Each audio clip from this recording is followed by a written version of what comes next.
Olá, boa tarde a todos, sejam todos muito bem-vindos. Hoje nós iremos fazer mais um estudo da Gênese, então eu vou aguardar um pouco começar, algumas pessoas a entrarem, para que aí sim damos início à nossa explicação. Então nesse momento eu vou aguardar um pouquinho vocês, caso possam entrar, eu vou ficar aguardando. Vamos esperar mais algumas pessoas entrarem. Eu peço desculpa para quem estiver entrando posteriormente, por conta dessa demora de estar aqui falando com vocês. Sejam bem-vindos a todos que estão entrando. Eu também peço para as pessoas que estão entrando, lembrem-se de separar a água fluidificada. Coloquem um copo d'água ao lado de vocês para que a água possa ser fluidificada, tá? Então, peço que vocês possam fazer isso. Eu vou aguardar só mais um pouco para que mais pessoas possam entrar, para que aí sim possamos dar início ao nosso estudo da Gênese. Bom, lembrando também que hoje nós teremos um trabalho presencial lá no grupo Cascata de Luz, então quem quiser comparecer, eu vou estar lá também. Na verdade, eu vou estar lá, eu vou fazer uma apresentação de uma palestra de uma das passagens de Jesus, então quem tiver interesse. Aparecida de Fátima, boa tarde. Elvira, boa tarde. Carmen, boa tarde a todos que estão entrando. Maria, ótimo sábado também para você, Maria, para todos que estão entrando. Sejam todos muito bem-vindos. Terezinha, boa tarde. Bom, então vejo que já tem algumas pessoas aqui e que aí sim já possamos dar início ao nosso estudo. Então, vamos fazer uma prece inicial. Vamos fazer então uma Ave Maria, para que possamos elevar nosso pensamento, deixar um pouco de paz e sintonizar em nossos corações. Então vamos lá. Ave Maria, cheia de graça, o Senhor é convosco. Bendita sois vós entre as mulheres e bendito é o fruto do vosso ventre, Jesus. Santa Maria, Mãe de Jesus, rogai por nós, pecadores, agora e na hora de nossa morte. Amém. Então, boa tarde a todos vocês que estão entrando agora. Sejam bem-vindos. Débora, Maristela, Lúcia. E, bom, vamos começar então o nosso estudo.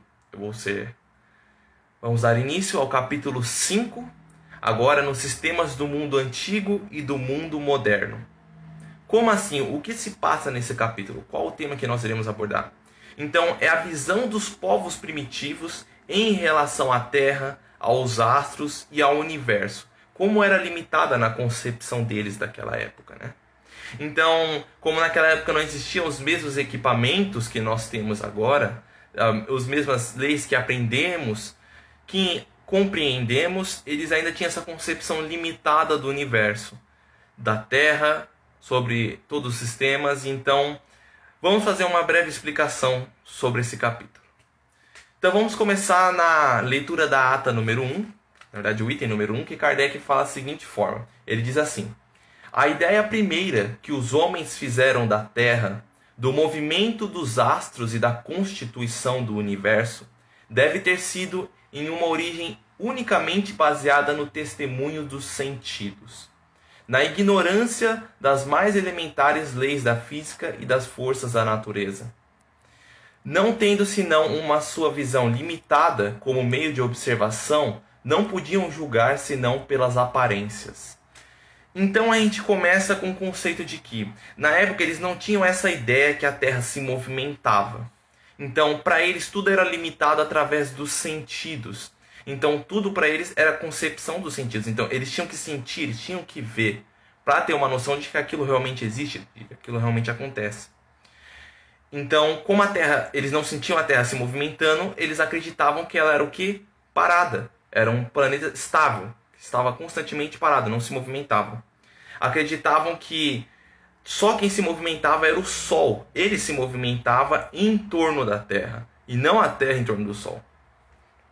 E aí Kardec continua dizendo da seguinte maneira. Ele fala assim: vendo o Sol aparecer pela manhã em um lado do horizonte e desaparecer à tarde do lado oposto, disso concluíram naturalmente que ele gira em torno da Terra, ao passo de que ela estava imóvel. Então eles tinham essa concepção e acreditavam que a Terra era imóvel e que o Sol em si que circulava a Terra. Então, como eles apenas conseguiam ver que o Sol surgia no horizonte e que circundava o céu e depois descia do outro lado, desaparecendo no final da Terra, eles acreditavam que o Sol fazia esse movimento de circulação na Terra.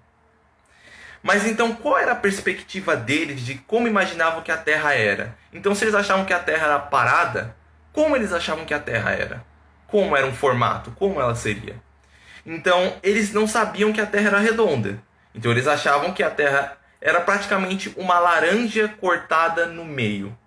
Como assim uma laranja cortada no meio? Uma abóboda. Essa era a concepção deles da Terra na época. Então, eles acreditavam que a Terra teria uma base plana e que teria uma abóboda circular ao redor da Terra. Então eles tinham essa concepção aqui, que a Terra seria dessa forma.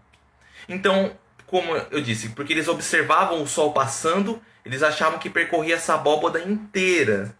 Então eles tinham essa concepção de uma Terra plana. Então vamos ler a ata número 2, que o Kardec ele complementa, ele diz assim: aliás, como supor que a Terra pudesse ser uma bola? Então, como naquela época a gente poderia supor que a Terra era uma esfera? Porque se eles não conseguiam ver e eles não tinham essa noção de que era um círculo, como a gente poderia definir isso? Porque, se colocando no contexto daquela época, imagine, eles achavam que a Terra era plana. Porque, como se fosse um círculo, como uma pessoa poderia ficar do lado de baixo? Ficaria de cabeça para baixo? Eles acreditavam dessa forma, porque eles não conheciam as leis da gravitação geral que existe. Então, esse era um conceito que eles tinham. E como eles interpretavam o céu, né? O que era o céu para eles? Então, aí Kardec continua, ele diz da seguinte forma, que o céu, aparecendo sobre uma forma côncava, era, segundo uma crença vulgar, era uma abóboda real, cujas bordas inferiores repousavam sobre a terra. Eles marcavam os limites, uma vasta cúpula de ar que enchia sobre toda a capacidade. Então, eles achavam que nada mais é o céu uma cúpula que ficava em cima da terra. Os povos antigos acreditavam, né, que era essa cúpula que ficava em cima da terra e que ficava por cima, que era constituída de algo e que ficava ali. Essa abóboda, esse firmamento, como depois ele complementa e diz, esse firmamento, que em grego seria algo firme, algo que constituía algo duro. E do que seria feito essa abóboda, né? E aí, na concepção deles, eles achavam que ela era feita de matéria. Era literalmente rígida. O céu era rígido na concepção deles. Então você poderia chegar até o céu e bater no céu. Eles achavam que tinha essa limitação. E outra concepção deles é que as estrelas seriam presas nessa abóboda. Então todas as estrelas estariam presas nessa abóboda. Então eles não tinham essa noção de distância das estrelas. Tanto até que o Kardec complementa e diz assim, né? As estrelas das quais não se podia supor a natureza eram simples pontos luminosos, mais ou menos gordos, pregados na abóboda, iguais a lâmpadas sustentadas, dispostos sobre uma única superfície, por conseguinte, todos na mesma distância da Terra. Então, basicamente, todas as estrelas eram o quê? Eram pontos que estavam grudados nessa abóboda e que todas eram equidistantes à Terra. O que é equidistantes? Que possuíam a mesma distância da Terra. Não existia uma que estava mais longe e outra mais próximo, não. Porque como todas estavam presas na abóboda, todas estão à mesma distância da Terra. Então não havia essa noção que nós temos, né, de distância diferente entre as estrelas. Eles achavam que todas eram juntas, todas eram próximas. Eles, como eu disse, ainda se limitavam muito na visão, nos sentidos dele. Só o que o povo da época poderia ver, sentir. Eu digo povo da época, mas nós também fizemos parte desse povo, né, em outras encarnações. Então, ainda acreditávamos que as estrelas, por exemplo, as estrelas grandes, quando você olha para o céu, por exemplo, você vê aquela estrela que é mais luminosa, aquela estrela que é maior. Eles acreditavam que elas possuíam mais brilho, que seriam estrelas maiores e não que estão mais próximas do nosso planeta, mas que seriam maiores, de tamanho mesmo. E as estrelas que possuíam uma luz mais fraca, na verdade, seriam as pequenas, que seriam estrelas menores, e não que estariam mais distantes do nosso planeta, mas que todas estariam na mesma distância.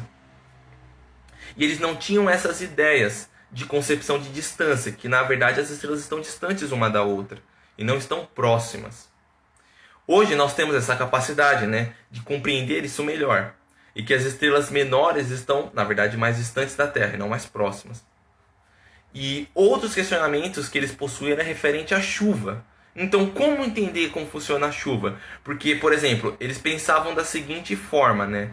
A chuva, ela vem do céu, mas nós não vemos a água subindo até o céu. Então, como se imaginava isso? Como se imaginava que a chuva caía, sendo que tinha água lá no topo, sendo que eles não viam a água subindo? Como eu disse, eles não conheciam o estado de condensação da água. Eles não tinham essa compreensão, que a água se condensava e formava as nuvens. E depois liberava a água novamente, evaporava, condensava, etc. Eles não tinham essa compreensão na época. Então eles acreditavam que... Eles achavam que a água já estava lá em cima. Já estava presa no céu, na abóboda, né? Já estava lá dentro da abóboda, na parte superior. E aí eles chamavam do quê? Águas superiores e águas inferiores. Então as águas inferiores seriam o quê? As águas inferiores seriam os lagos, os oceanos, os mares. Isso é a concepção deles. E as águas superiores seriam essa água que estaria dentro da abóboda, que estaria lá em cima, que já está lá em cima. Então, e a chuva, eles acreditavam que seriam esses pequenos buraquinhos que tinham na abóboda que liberavam água. Então, cada vez menor o buraquinho, menor a chuva, mais fraca ela seria. E cada vez maior o buraco que estivesse na abóboda, mais torrencial seria a chuva. Então essa era uma concepção ainda muito limitada, como eu disse. Eles não tinham entendimento de condensação, de evaporação dos estados da água. Então essas eram as crenças da chuva que eles tinham em relação a isso. Então aí nós continuamos e Kardec diz da seguinte forma, né? Daí a crença nas águas superiores e inferiores, justamente, situados em regiões já predispostas, que escapavam mais ou menos de chuvas diluvianas e chuvas mais torrenciais, como eu expliquei na concepção dos buraquinhos. Cada vez maiores os buracos, a chuva era mais torrencial, cada vez menores, era mais fraca. E aí essa era a perspectiva deles em comparação à chuva. O que eles achavam, como chovia naquele mundo que eles imaginavam que era dessa forma, né? E aí Kardec continua no item 6 e ele diz da seguinte forma: a ignorância completa do conjunto do universo e das leis da natureza que regem da constituição e da destinação dos astros, que aliás parecem tão pequenos em comparação com a Terra, que deveu necessariamente fazer considerar que essas coisas, objetos de única criação, os astros e os acessórios seriam unicamente intentos dos seus habitantes. Então eles não tinham essa compreensão de que o universo era gigante e que eles achavam que a Terra era o centro do universo. Eles viam apenas a Terra como centro. É um pensamento muito egoísta, diga-se de passagem, né? E que eles acreditavam que a Terra era esse centro, que tudo girava em torno da Terra. E como eles tinham concepção da abóboda, achavam que as estrelas eram firmamentos que estavam presos, estavam pregadas nesse firmamento, então tudo eles achavam que só circulava em torno da Terra. Onde os nossos ancestrais, né, como eu disse, que poderiam ser nós mesmos em outras encarnações, não possuíam esse sistema de análise mais avançado que nós temos. Então, a interpretação deles era feita durante vários séculos dessa forma. Então, conforme muitos séculos foi alterada, modificada, e aí eles foram entendendo que não é assim. Porque essas ideias novas levaram muito tempo para poderem ser aplicadas para nós. E aí sim, após bastante tempo, começaram a surgir novas ideias, né? Então, essas ideias primeiras foram muito ingênuas e durante longos períodos seculares, do fundo de crenças religiosas. Então, serviram muito como crenças religiosas, porque não tinham uma base para explicar. Então, eles apenas deduziam tudo através do que eles viam e sentiam. E isso era tudo preso na cosmologia antiga. Então, esse era o estudo de cosmologia antiga. Então, o que é essa cosmologia? O que significa cosmologia? É o ramo da astronomia que estuda justamente a origem, a estrutura e a evolução do universo. Então eles acreditavam que a cosmologia antiga era isso. Era essa visão limitada da Terra e essas concepções. E que a astronomia era ainda presa nesse pensamento, muito limitado. Então aí Kardec continua, ele diz assim: mais tarde compreendeu-se que pela direção do movimento das estrelas e seu retorno periódico na mesma ordem, que a abóbada celeste não poderia ser simplesmente uma semisfera. Então, pousada sobre a Terra, mas uma esfera inteira, oca, no centro da qual estava a Terra. Então eles começaram a entender que não seria possível existir uma semisfera feita, uma esfera na metade, isso seria impossível existir uma esfera dessa forma. E aí o pensamento deles começou a progredir. Então não é possível isso. Como o Sol faz isso? Como pode ter uma esfera, uma semisfera? E aí eles começaram a criar essa concepção diferenciada das coisas. Começaram a ver as coisas de outro ponto de vista. E aí isso foram, óbvio, séculos de observação, de estudos que começaram a desenvolver para ver que a Terra não poderia ser plana e nem ser uma semisfera, uma abóbada. Mas que seria uma esfera, mas ainda oca. Eles acreditavam ainda que seria uma esfera oca. Mas aí já teve um progresso no pensamento deles. Eles já viam as coisas de outra forma. Então começaram a evoluir. Aí começaram a se questionar mais. Como ela seria sustentada, né? Então se ela é uma esfera, como ela seria sustentada? O que seguraria essa Terra, esse planeta? E daí que surgiram-se várias teorias em relação a isso. E tanto até que tem algumas teorias bem toscas. Por exemplo, que no povo hindu, eles acreditavam que os indianos, né, acreditavam que seriam elefantes brancos gigantes que sustentariam a terra nas costas sobre as asas de imensos abutres. Então começaram a criar várias teorias, como até o Kardec fala, inúteis, que não fazem sentido nenhum, para tentar explicar como a terra era sustentada, como esse círculo era sustentado. E os mais sensatos, né, as pessoas mais sensatas da época diziam: eu não sei, não faço ideia de como isso é. Ao invés de tentar criar alguma teoria mirabolante, não, eles falavam: não, eu não sei como é feita. E aí surgiu as compreensões de céu e inferno. Porque, ok, o que estaria em cima e o que estaria embaixo. Porque agora nós sabemos que a Terra não é mais plana, mas é oca, é um círculo. Então o que estaria dentro da Terra? Então começaram a compreensão. Tem algo acima e tem algo abaixo. E aí surgiu as ideias de céu e inferno. E é aqui que a Gênese começa a nos explicar melhor, que nos traz essa chave dessas certas ideias. Como elas surgiram. Então, diz assim, começa Kardec falando, né? Que, entretanto, uma opinião geralmente era difundida entre antagônica. Que achavam que o quê? Que os pontos mais altos, mais superiores, seriam onde estariam os seres mais evoluídos. E os pontos mais inferiores, geralmente situados no núcleo da Terra, que eles acreditavam que a Terra era oca. Então acreditavam que lá dentro situava-se o inferno, a concepção de um lugar purgatorial, onde as pessoas sofreriam penas irreversíveis. E aí Kardec continua e diz assim: sobre o céu limpo da Caldeia, da Índia e do Egito, berço das antigas e mais precursoras civilizações da astronomia, pode-se observar o movimento dos astros com tanta precisão que não precisa ter algum tipo de equipamento. De tanta precisão que você pode ver, de tão limpo que era o céu desses países. Primeiro se viu que certas estrelas tinham um movimento próprio. Então era independente da Terra. Então elas tinham seu próprio movimento, o que permitia supor que não estivessem mais presas na abóbada. Então Kardec eles começam a ter essa evolução de perspectiva. Então esses povos do Egito, entre outros países, que o céu era mais claro, que conseguiam observar o céu como forma mais, podemos dizer, limpa, eles conseguiam observar que muitas estrelas, por exemplo, estrelas cadentes, entre outros tipos de estrelas, faziam movimentos específicos, se moviam em pontos. Então, essa teoria da abóbada, de estarem pregadas numa abóbada, começou a não ter mais sentido. Começou a não ser mais condizente. Porque eles já estavam observando, eles estavam vendo E aí eles notaram que isso já não faria mais sentido nenhum. Então foi aí que começaram a surgir estudiosos, astrônomos estudiosos, que começaram a ver essa perspectiva, que começaram a ver mais a fundo, e que através dessa, observando no céu, começaram a fazer estudos mais complexos.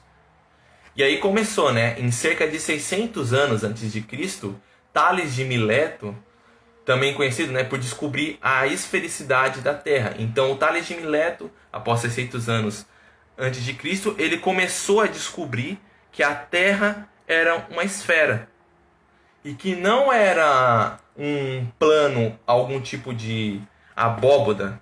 Ele mudou essa compreensão dele. Ele viu que a Terra, na verdade, era uma esfera.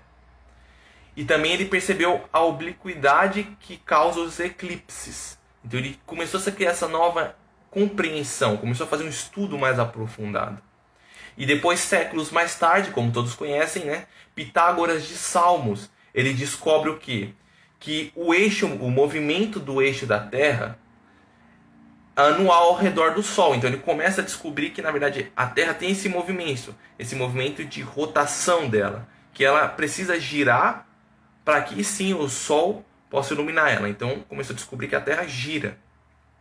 E não só isso, e que também liga os planetas e os cometas ao sistema solar. Ele começou a criar uma outra compreensão, Pitágoras.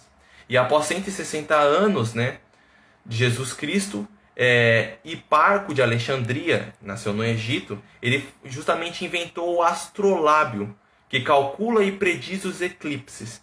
Então, foi uma marcha que foi necessária. Então, a partir dessa descoberta, ele conseguiu saber o quê?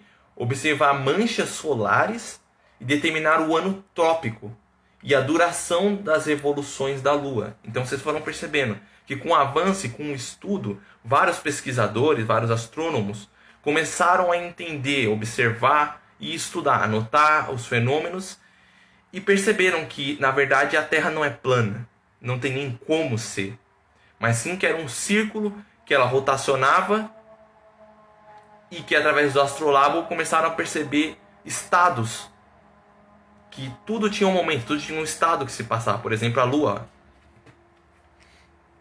E aí continua a explicação, né, que Kardec ele acrescenta, né? Então essa ideia foi começando a surgir e foi se sobrepondo. Então esse estudo fez com que a astronomia passasse a juntar dados e conceitos confiáveis. Não fosse mais uma teoria, falasse, não, eu acho que a Terra é assim porque eu estou vendo ela. Não. Começaram a fazer estudos, dados concretos, observações, começaram a desenvolver equipamentos para aí sim poder fazer essa medição. Através de cálculos, começaram a ver que as coisas são diferentes. E essa mesma ideia ficava muito... Só que tinha um grande problema dessa época, é que essas ideias ficavam muito restritas a filósofos, a pessoas que podiam ter acesso a esse conhecimento. Então, a sábios. Então ficava muito preso a manuscritos. Então por isso que geralmente o povo, a população, não tinha conhecimento disso. Porque não era divulgado. Era apenas passado para os sábios, para as pessoas que entendiam. E as massas ficavam com esse conhecimento mais ignorante sobre essa situação e não compreendiam. Então Kardec continua no item 6. Eu tenho que falar todos os itens, tá, pessoal? Por isso eu estou listando os itens para vocês irem acompanhando comigo, tá? Então, quem estiver aí com a Gênese pode ir acompanhando comigo, olhando, vai. Eu falo, ó, item 11, aí vocês vão vendo, vão falando, não, achei interessante. Aí se tiverem alguma dúvida, vocês me tiram. Se vocês acharem que alguma afirmação que eu estou colocando aqui, vocês acharem errado, vocês vêm me falar, entenderam? É mais por conta disso que eu estou listando todos os itens. E aí começa, o item 11, Kardec diz assim, que perto do ano de 1140, Ptolomeu, um dos homens mais influentes da escola de Alexandria, e segundo o sistema que ele desenvolveu, né, a Terra era uma esfera no centro do universo. Então ele ainda estava com essa concepção que a Terra era o centro. E ele se compunha de 4 elementos fundamentais. Então para ele era a Terra, a água, o ar e o fogo. Essa era a concepção dele, que a Terra era um círculo que estava no centro do universo. E a primeira região dita elementar. Então era dividida em 2 tipos de região. A primeira era a região elementar, que seria o quê? A água e a terra, que é o que nós estamos aqui vivenciando, a água, a terra. Isso seria algo tátil, algo mais material. E a outra seria que a segunda região que Ptolomeu fala da terra é que a terra também seria composta de uma região etérea, que seria o quê? O ar e o fogo. E aí a gente começa a entrar numa outra concepção, que ele já vê a terra de outro ponto de vista, né? E aí ele compreendia o quê? Que a terra tinha vários céus, haviam vários céus sobrepostos. Lembra que eu falei?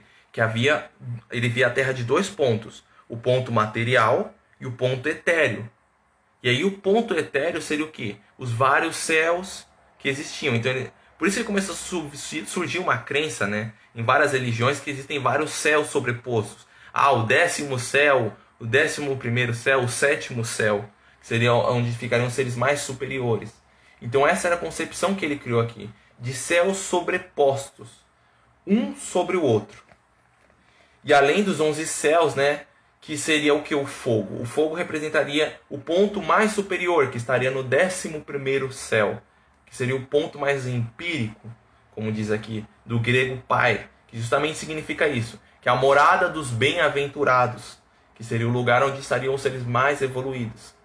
Então essa era a concepção que, a partir disso, Ptolomeu começou a desenvolver, que a Terra, na verdade, estava compreendida em vários céus.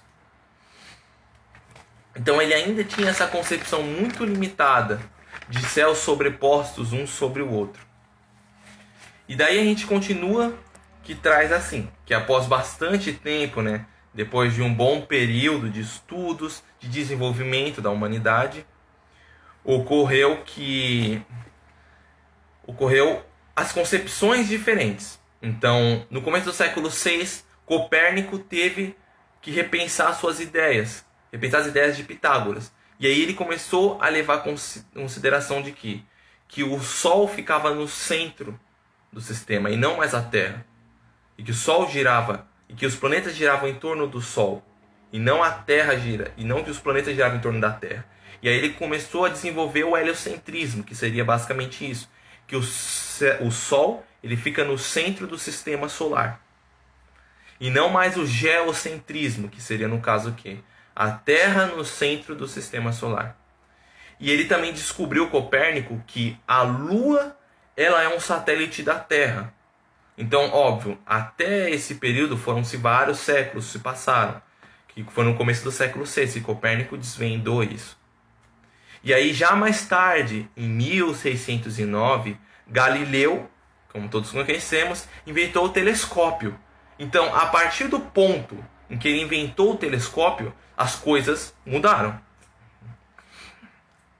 Porque tudo a partir daí ficou mais claro, porque você já tinha algo para poder observar, para poder contemplar as estrelas. Então não tinha mais como você criar teorias, tentar desenvolver algo que esteja contra essa teoria. Não, porque agora você já poderia ver e todos poderiam pesquisar a partir deste momento.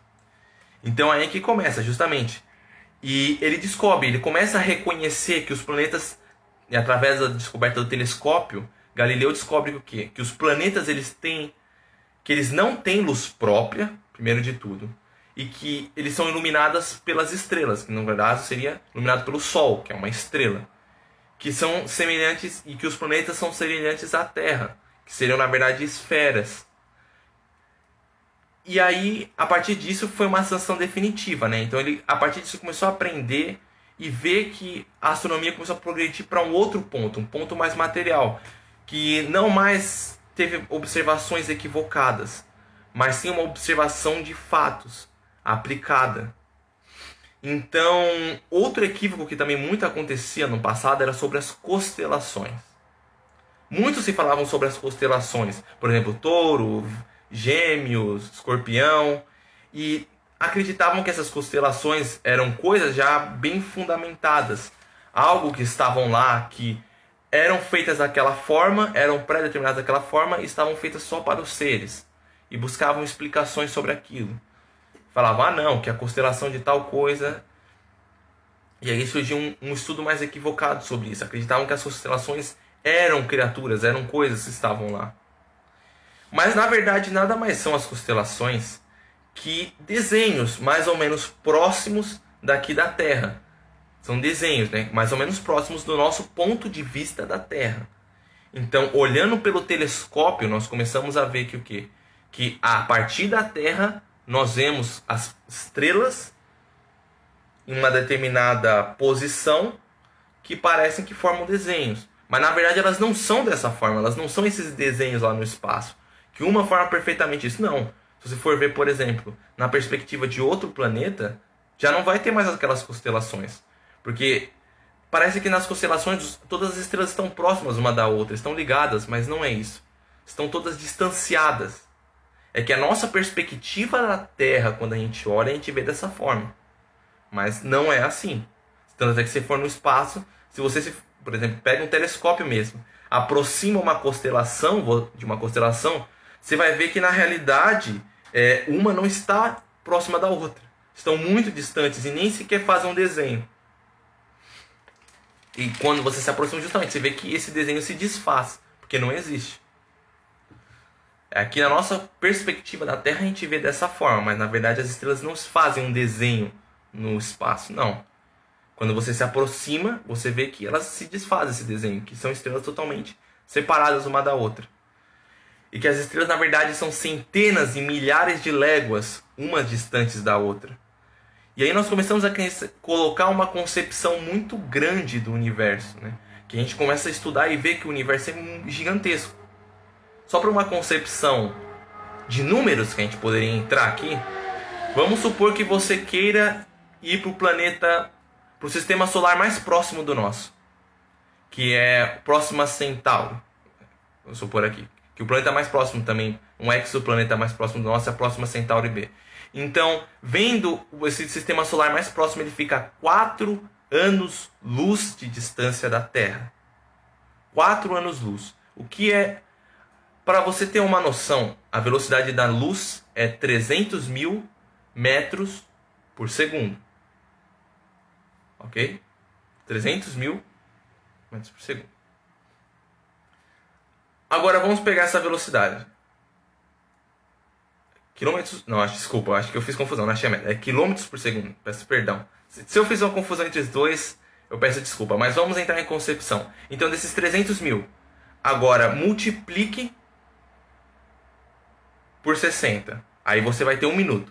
Multiplique esse número, 300 mil, 60. Agora se multiplique mais uma vez por 60. Aí você vai ter 1 hora. Agora multiplique por 24. Agora você vai ter 1 dia. Agora multiplique por 365. Agora você vai ter 1 ano. Aí você vai ter 1 ano-luz. Agora multiplica isso por 4 anos. Você vai ter a distância da Terra até esse outro sistema. Então a luz leva 4 anos para conseguir chegar àquele outro sistema solar. Então nós começamos a entender e a ver que os planetas, as estrelas e os sistemas estão muito distanciados um do outro. E que não mais ficam presos em uma abóboda, como é na concepção antiga. Mas que sim estão sobrepostas e esparsas, estão bem esparçadas uma pelas outras, em distâncias mais variadas possíveis.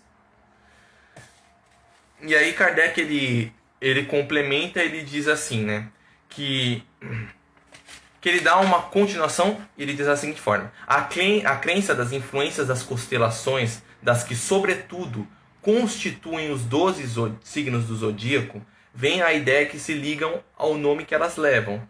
Então, o que era chamado de leão, tido chamado, por exemplo, então, uma constelação que fosse chamada de leão, se fosse chamada de outra, asno, ovelha, certamente teria sido atribuída a outra influência. Então, só por conta de um desenho, eles acreditavam que se você colocasse o nome de outra constelação, de outra coisa, de qualquer forma continuaria com a mesma representação. As pessoas que criam essas ideias das constelações, criam princípios sobre elas, o que elas são, o que elas seriam.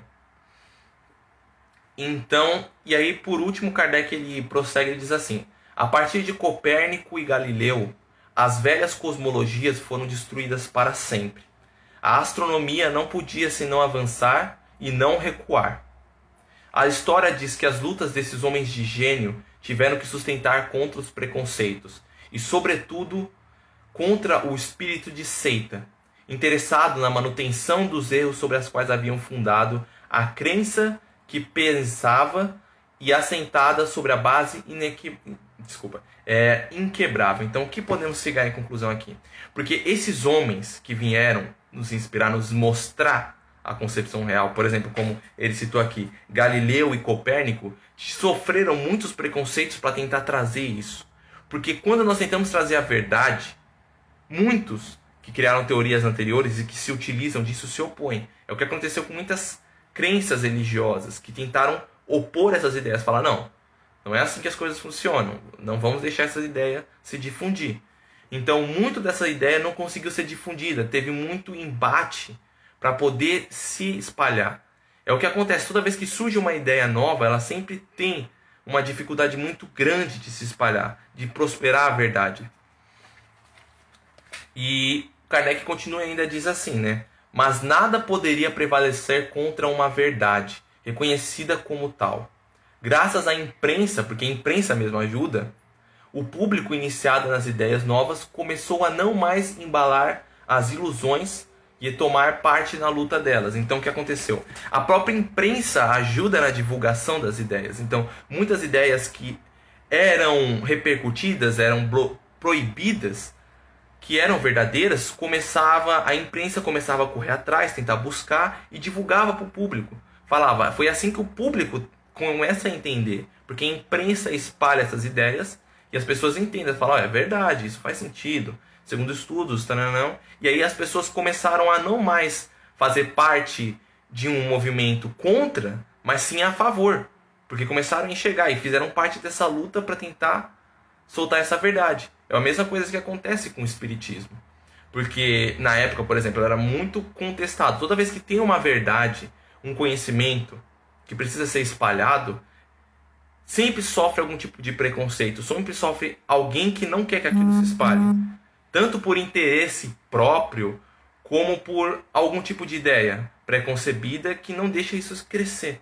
Então é o que acontece. O espiritismo mesmo sofre isso. Ele tenta espalhar ideias da verdade, ideias de algo que está além da nossa concepção. Mas muitos não querem que isso se espalhe. E aí se opõem contra essas ideias. Foi o que aconteceu com as teorias cosmogônicas. Antigas que foram destruídas e que muitos tentaram trazer novas e que também eram bloqueadas, não deixavam se espalhadas. E aí, por último, Kardec faz uma elucidação final. Ele diz assim: Kepler, na Alemanha, descobre as célebres leis que levam o seu nome. Newton, na Inglaterra, descobre a lei da gravitação universal. Laplace, na França, cria a mecânica celeste. Assim, acha-se posta uma pedra fundamental da Gênese. Então, aqui mostra que todos contribuíram para o desenvolvimento, para o entendimento da humanidade. Todos tentaram trazer conhecimentos novos.